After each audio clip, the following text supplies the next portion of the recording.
Hello dear students, आप सभी का स्वागत है डॉक्टर सड्डा के यूट्यूब लर्निंग प्लेटफॉर्म पे। बच्चों, मैं परमवीर सिंह आप सभी का स्वागत करता हूं। आज के इस पर्टिकुलर सेशन में एमसीसी काउंसलिंग, जैसा कि आपको पता भी है, स्टार्ट हो चुकी है। उसकी चॉइस फिलिंग वाली स्टेप पे मैं डिटेल डिस्कशन करने वाला हूं। आप सभी को ऑलरेडी पता है कि 14 तारीख से रजिस्ट्रेशन स्टार्ट हो चुके थे। आज जैसा कि 16 तारीख थी, जो आपकी 16 तारीख से चॉइस फिलिंग भी स्टार्ट हो चुकी है। अब हमको इस समय क्या क्या ध्यान रखना है चॉइस फिलिंग करते समय, उन चीजों का डिस्कशन आज के सेशन में करने वाले हैं। सबसे पहले अपने आपको जाना है लेके कहां पे, क्रोम पे, और क्रोम पे आप डालेंगे एमसीसी काउंसलिंग। एमसीसी काउंसलिंग डालते ही आपको यह पोर्टल देखने को मिल जाएगा एमसीसी का। यहां पे आप देखेंगे MCC admission and E counselling service for session 2024। इसके आपको जाना है यूजी मेडिकल पार्ट में, और यूजी मेडिकल पार्ट में जब आप जाएंगे तो यहां पे आपको देखने को मिल जाएगा कैंडिडेट एक्टिविटी बोर्ड। अगर आपने अभी तक रजिस्ट्रेशन नहीं किया है, आप सबसे पहले रजिस्ट्रेशन करेंगे, तब आपकी चॉइस फिलिंग की प्रोसेस आएगी। आपका रजिस्ट्रेशन 14 तारीख से स्टार्ट हो गया था, तो हो सकता है कई सारे बच्चों ने रजिस्ट्रेशन कर भी दिया हो। जिन्होंने नहीं किया, कोई दिक्कत नहीं है, अभी भी आप रजिस्ट्रेशन कर सकते हैं। और जैसे ही आप रजिस्ट्रेशन वाले पोर्टल पे क्लिक करेंगे तो आप देखेंगे कि यहां पे आपकी डिटेल भरवाई जाएगी। रजिस्टर्ड कैंडिडेट जो भी हैं, जिन्होंने नीट 24 का एग्जाम क्लियर किया है, एग्जाम क्लियर करने के बाद उनकी अच्छी रैंक आई, अच्छे नंबर आए हैं, वही बच्चे ऑब्वियस सी बात है काउंसलिंग प्रोसेस के लिए फॉरवर्ड आगे बढ़ेंगे। यहां पे आपको यूजी रोल नंबर डालना है, जो आपका रोल नंबर था उसको डालना है, पासवर्ड आपको डालना है, सिक्योरिटी पिन डालना है। सिक्योरिटी पिन आपको यहां पे देखने को मिल जाएगा। नहीं समझ में आ रहा क्या लिखा है, तो आपको यहां पे प्ले करने का ऑप्शन दिया जाएगा, W1 ऐसे करके बोलेगा, और यहां पे आपको ये सिक्योरिटी पिन डालना है, देन कर देना है साइन इन। और साइन इन करने के बाद आपको एक पोर्टल खुल के आ जाएगा। जो भी पर्टिकुलर कैंडिडेट होगा उसकी प्रॉपर डिटेल के साथ आपको एक पोर्टल देखने को मिल जाएगा। मैंने यहां पे कुछ स्क्रीनशॉट लगाए हुए हैं आप लोगों के लिए, जिससे आपको कोई प्रॉब्लम ना हो कि चीजें समझने में। मैं एक एक करके स्टेप बाय स्टेप मैनर में समझाऊंगा। जैसे ही आप पोर्टल पे जाएंगे, आपको इस तरीके का एक आपको सेशन दिखेगा, जहां पे आप देख पाएंगे कैंडिडेट की प्रोफाइल है, अवेलेबल चॉइसेस है और चॉइस फिलिंग है। मतलब आपके पास अगर आपने पर्टिकुलर कोर्स कोई भी सेलेक्ट कर रखा है, जैसे आपने एमबीबीएस सेलेक्ट किया हुआ है और बीडीएस सेलेक्ट किया है, तो आपके पास जो अवेलेबल चॉइसेस हैं वो कितनी है, 448 चॉइसेस हैं। हो सकता है किसी ने नर्सिंग भी सेलेक्ट किया हो, तो ये चॉइसेस बढ़ या कम हो सकती हैं अकॉर्डिंग टू योर कोर्स, कि आपने एमबीबीएस, बीडीएस या बीएससी नर्सिंग किसके लिए अप्लाई किया है। तो आपके लिए यहाँ पे मेंशन होंगी क्या, अवेलेबल चॉइस। और क्योंकि अभी आप चॉइस फिलिंग करने वाले हैं, तो अभी आपने कोई चॉइस नहीं फिल की है, जीरो चॉइस अनफिल्ड यहाँ पे दिखा रहा है, और चॉइस लॉकिंग स्टेटस यहाँ पे आपको दिखा देगा। जब आप चॉइस फिलिंग कर देंगे तो यही स्टेटस आपको बाद में देखने को मिलेगा। मान लीजिए आपने चॉइस फिलिंग करने के बाद सेव करके छोड़ दिया है और आप लॉक नहीं कर रहे, तो 20 तारीख के बाद, क्योंकि लास्ट आपकी चॉइस फिलिंग की डेट 20 तारीख है, 20 तारीख के बाद जो आपने सेव किया है वो ऑटो सेलेक्ट हो जाएंगी, मतलब वही आपकी लॉक भी हो जाएंगी। बट स्टिल आपको ध्यान रखना है कि सेव करने के साथ साथ उनको लॉक भी कर दे। जैसे ही आप इस पेज पे आएंगे, आपको यहाँ पे ऑप्शन देखने को मिलेंगे, यहाँ पे फिल्टर करने के ऑप्शन मिलेंगे कि सेंट्रल यूनिवर्सिटी आपको चाहिए या कौन सी किस टाइप की यूनिवर्सिटी चाहिए, इंस्टीट्यूट किस टाइप के चाहिए। यहाँ पे ऑप्शन प्रोग्राम दे देगा कि एमबीबीएस, बीडीएस किस चीज के लिए अप्लाई कर रहे हैं। तो आप जैसे इंस्टीट्यूट टाइप पे जाएंगे, यहाँ पे इंस्टीट्यूट टाइप पे जाएंगे तो आपको देखने को मिलेंगे all India accept central university, AIIMS का ऑप्शन देखने को मिल जाएगा, बीएससी नर्सिंग सेंट्रल यूनिवर्सिटी। आप जिस तरीके से फिल्टर करना चाहते हैं, आप उसी तरीके से यहाँ पे फिल्टर की प्रोसेस को अप्लाई कर सकते हैं। क्लियर है? यहां पे आप फिल्टर की प्रोसेस को अप्लाई करेंगे और यहां पे आप प्रोग्राम को सिलेक्ट कर लेंगे, जो भी आप प्रोग्राम चाहते हैं।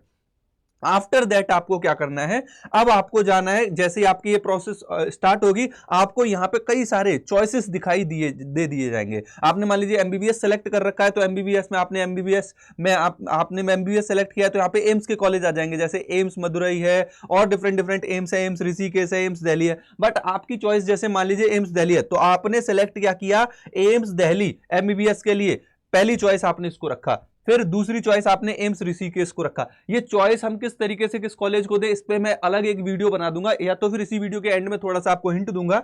तो इस तरीके से आप अपनी चॉइस फिल करेंगे, और फिल करने के बाद यहां पे इंपॉर्टेंट पॉइंट ये रहेगा, क्या आप इन चॉइसेस को सेव करना चाहते हैं? यस, आपने सेव कर दिया। सेव करने के बाद आप एक चीज और ध्यान रखें कि आप मैक्सिमम जितने भी आपको जो बेटर लग रहे हैं ऑप्शन, उनको सेलेक्ट करते जाएं। जैसे मान लीजिए मैंने एक सेलेक्ट किया, मुझे वो रिमूव करना है, अपनी प्रायोरिटी चेंज करनी है, तो मैं जैसे मान लीजिए मैंने एम्स दिल्ली सेलेक्ट किया है, फिर ऋषिकेश सेलेक्ट किया है, तो मैं इसको मान लीजिए यहां से रिमूव करना चाहूं, रिमूव भी कर सकता हूं। मैं इसको ऊपर ले जाना चाहूं, मान लीजिए मेरी गोरखपुर प्रेफरेंस है, एम्स गोरखपुर मेरी प्रेफरेंस है, तो मैं इसको अप करूंगा तो एम्स दिल्ली के बाद मेरा एम्स गोरखपुर आ जाएगा। तो इस तरीके से आप इनको अप डाउन और इनको रिमूव भी कर सकते हैं। राइट। एक चीज का खासकर ध्यान रखिएगा, जब भी आप जो भी एम्स या जो भी कॉलेज सेलेक्ट कर रहे हैं उसकी फीस अगर जाननी है तो आप यहाँ पे व्यू फीस डिटेल का ऑप्शन देगा, वहां पे जाके देख सकते हैं। जैसे आप देखेंगे एम्स गोरखपुर की जो फीस है वो 5,293 है। इस तरीके से आप पर्टिकुलर जो कॉलेज है उसकी फीस भी चेक कर सकते हैं। जैसे ऑटोनॉमस स्टेट मेडिकल कॉलेज है, राइट, इसकी फीस कितनी है भाई, 36,800 फीस है, आप इसको सिलेक्ट कर सकते हैं। एम्स भोपाल है, इसकी फीस कितनी है, 5,856 कुछ ऐसे है। तो आप जाके इनके पर्टिकुलर फीस स्ट्रक्चर को भी देख सकते हैं कि कितनी फीस वो ले रहे हैं आपसे। और फाइनली आपको क्या करना है, जब सारी प्रोसेस कंप्लीट हो जाएगी, आपकी चॉइस फिलिंग हो जाएगी, उसके बाद आपको करना है सेव एंड गो होम। आपको सेव जरूर करना है। जैसे मान लीजिए सेव आपने 12 प्रोग्राम सेलेक्ट किए या 11 प्रोग्राम सेलेक्ट किए, टोटल सेव्ड चॉइस आपको दिखाएगा विद रिस्पेक्ट टू टाइम कि इतने टाइम पे आपने कर दिया है। मान लीजिए आपने 11 या 12 जो भी फिल किए हैं, जैसे ही सेव करके बाहर निकलेंगे आपको यहां पर दिखा देगा कि आपके पास अवेलेबल चॉइस इतनी थी, आपने 11 चॉइस फिल की है और इनमें से अनफिल इतनी है, और अनलॉक्ड है भी, इनको लॉक कर सकते हैं। तो इस तरीके से पूरी प्रोसेस आपकी कंप्लीट हो जाएगी। समझ रहे हो, ये मैंने विद द हेल्प ऑफ आपको यहाँ पे स्क्रीनशॉट लगा लगा के सारी चीजें समझा दी कि किस तरीके से आपको चॉइस फिलिंग की प्रोसेस रखनी है। अब यहाँ पे एक बच्चों का सवाल आता है कि सर हम प्रायोरिटी किस कॉलेज को दे। देखिए छोटी छोटी कुछ बातों का ध्यान रखिएगा। जैसे सबकी प्रायोरिटी एम्स दिल्ली रहती है, राइट, बट जरूरी नहीं है बाकी रेस्ट स्टूडेंट भी वहीं जाएं। जैसे मान लीजिए लास्ट ईयर जिसकी AR9 आई थी, उसने जिपमर पुडुचेरी को सेलेक्ट किया था। तो देखिए बैरियर क्या होते हैं जो आपको चॉइस फिलिंग करते समय ध्यान रखने हैं। बैरियर ये ध्यान रखना है कि आपका कोई लैंग्वेज बैरियर ना आ रहा हो। आपकी अच्छी रैंक है बट आप सोच रहे हैं कि मेरे को एम्स कोई साउथ में है वहीं जाना चाहिए, नहीं नहीं नहीं, आप अपने नॉर्थ इंडिया में ही रहते हुए यहाँ पे, क्योंकि लैंग्वेज का बैरियर नहीं रहेगा, आपको समझने में दिक्कत नहीं होगी, आपकी यहाँ पे जो सराउंडिंग है वो बहुत बेटर रहेंगी। तो उन चीजों का खासकर ध्यान रखिए, राइट।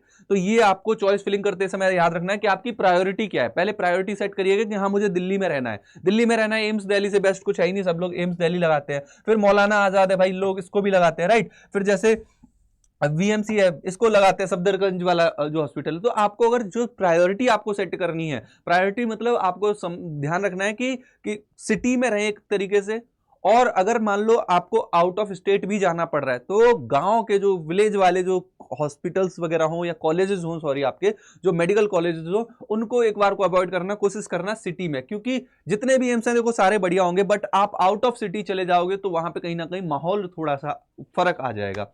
लैंग्वेज का बैरियर ध्यान रखिएगा। एक ध्यान रखिएगा कि भाई किस तरीके की लोकेलिटी में आप उसको सेलेक्ट कर रहे हैं। कोशिश करिएगा अपने घर के पास रहे, अपनी सिटी में रहे, that is one of the best part. ठीक है, सो आज के इस सेशन को मैं यहाँ पे एंड अप करता हूं। इसी तरीके के और वीडियोस आपको मैं बराबर प्रोवाइड करता रहूंगा। वन मोर इंपॉर्टेंट थिंग जो मैं मेंशन करना चाहूंगा बच्चों, अगर आप नीट 25 के लिए तैयारी कर रहे हैं तो हमारा जो जज्बा बैच है बच्चों, जज्बा बैच जो हमारा है वो one of the best batch है। जज्बा batch is one of the best. आप यहां पे जाइए और अप्लाई करिएगा। अड्डा 247 की ऐप पे जाके आपको क्या करना है, वहां पे यूजी कोर्सेज में जाना है, वहां पे MBBS अपना यूजी कोर्स में जाके अपना कोर्स सेलेक्ट कर लेना है। वहां पे आपको क्या मिलेगा, जज्बा बैच मिल जाएगा, और वहां पे कूपन कोड लगा दीजिएगा परम। जो आपको अवेलेबल प्राइस दिखा रहे होंगे उस पर आपको 40% का डिस्काउंट मिल जाएगा परम कोड लगाते ही। और फिर आपको क्या करना है, उस कोर्स को अवेल कर लेना है, क्योंकि one of the best faculty जो है यहाँ पे आपको कंटेंट को कवर कराएंगी। आपके कई कई सारी एक्टिविटीज है जिन पे हम लेके चलते हैं। आपके कंटेंट डेली, आपकी लाइव क्लासेस तो रहेंगी, आपके नोट्स मिलेंगे आपको उसके बाद आपके DPP मिलेंगे विद वीडियो सॉल्यूशन मिलेंगे, आपको उसके बाद अड्डा का डाउट पोर्टल मिल जाता है, आपको उसके बाद टेस्ट सीरीज मिलती है विद एनालिसिस। तो काफी सारे फीचर हैं और जो कि आपको मिल जाते हैं कूपन कोड को लगाने पे जस्ट इन ₹1999 में। ठीक है, सो अगर आपने अभी तक नहीं अवेल किया है तो भाई जल्दी से जाके इसको अवेल कर लीजिए। मिलते हैं अगले सेशन में। Bye bye, take care, thank you so much.